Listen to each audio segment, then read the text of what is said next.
விளிம்பு நிலை மக்களின் வாழ்வாதாரத்தை உயர்த்துவதற்கு நாம் தமிழருக்கு வாக்களிக்க வேண்டும். இதை குறித்துதான் இன்றைய காணொளியில் காணவிருக்கின்றோம். தமிழ் தலைவன் நேயர்கள் அனைவருக்கும் வணக்கம். ஏழை மக்களாகவும் நடுத்தர மக்களாகவும் தொடர்ச்சியாக தமிழ்நாட்டில் சுதந்திரம் பெற்ற 60 ஆண்டுகளாக இன்னமும் மக்கள் கடினமான உழைப்பின் மூலமாக தான் முன்னேறி கொண்டிருக்கின்றார்கள். தொடர்ச்சியாக மக்களுக்கான வாய்ப்பாக இதுவரை நடந்த எந்த ஒரு அரசியல் தலைவரும் மிகப்பெரிய ஒரு வாழ்க்கையை தந்துவிடவில்லை, தலைவர் காமராஜரை தவிர்த்து. மதிப்பிற்குரிய ஐயா காமராஜர் அவர்கள் பல்வேறு இடங்களில் எதிர்கால சந்ததியினருக்காக தொடர்ச்சியாக கல்வி கூடங்களை அமைத்தார்.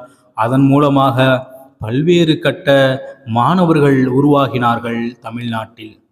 அதன் பிறகு அந்த அளவிற்கு சிறப்பாக தமிழ்நாட்டில் யாரும் ஆட்சி செலுத்தினார்கள் என்றால் அது மிகப்பெரிய கேள்விக்குறியாகத்தான் இருக்கும். அந்த பணியை தொடர்ச்சியாக செய்வதற்காக தான் அவருடைய பேரன் தற்பொழுது செந்தமிழன் சீமான் அவர்கள் களத்திற்கு வந்திருக்கின்றார். நாம் தமிழர் கட்சி என்ற தமிழ் தேசியத்தை அடிப்படையாக கொண்ட இந்த கட்சியை தான் தொடர்ச்சியாக மக்கள் மன்றத்தில் கொண்டு போய் சேர்க்க வேண்டும். இந்த கட்சிதான் தமிழ்நாட்டு மக்களையும் தமிழர்களையும் பிரதிநிதித்துவப்படுத்துகின்றது என்றால் அந்த சொற்றொடர் மிகையாகாது. தொடர்ச்சியாக தமிழ்நாட்டு மக்கள் இதுவரை அரசியலில் மிகப்பெரிய பங்கு பெறவில்லை என்பதுதான் நிதர்சனமான உண்மை.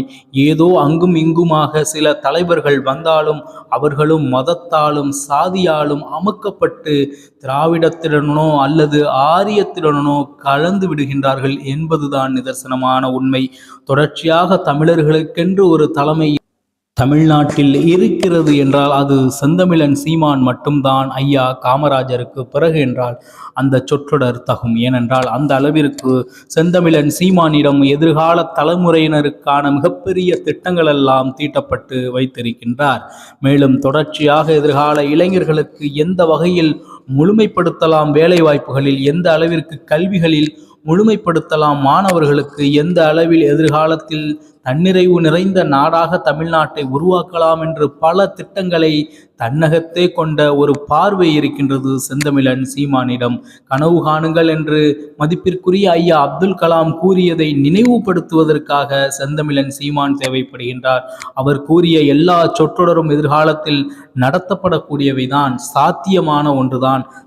மனிதனுடைய கண்டுபிடிப்புகள் தான் தேவையின் தாய் என்று கூறலாம். நமக்கு தேவை எப்பொழுதெல்லாம் ஏற்படுகின்றதோ அப்பொழுதெல்லாம் மனிதன் புதிய புதிய கண்டுபிடிப்புகளை கண்டுபிடித்து விடுவான். அந்த அடிப்படையில் தமிழர்களுடைய தேவையாக தற்பொழுது நாம் தமிழர் கட்சி மாறி நிற்கின்றது. எனவே நிச்சயமாக தமிழர்கள் நாம் தமிழர் கட்சியை புதிதாக படைத்து நிறுத்துவார்கள்.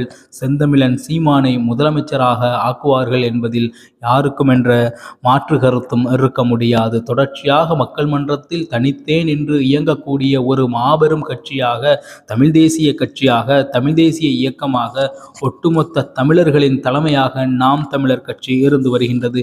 வெறுமனே தமிழ்நாட்டில் இருக்கக்கூடிய தமிழர்களுக்கு மட்டுமான கட்சி இல்லை, மாறாக உலகம் முழுவதும் இருக்கக்கூடிய தமிழர்களுக்கான கட்சியாக நாம் தமிழர் கட்சி உருவெடுத்து நிற்கின்றது.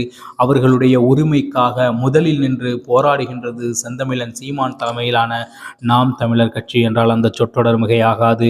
பல பேர்களை படைத்து அரசியல் வயப்படுத்தியது செந்தமிழன் சீமான். நிச்சயமாக வருகின்ற 2026 ஆளுமையை பிடிப்பார் என்பதை கூறிக்கொண்டு, நடைபெறவிருக்கின்ற விக்கிரவாண்டி தேர்தலிலும் வெற்றியை பெறுவார் என்பதை கூறிக்கொண்டு மீண்டும் நல்லதொரு காணொலி உங்களை சந்திக்கின்றேன். நாம் தமிழர் தொடர்ச்சியாக நமது வலையொலியை பின்பற்றி வாருங்கள்.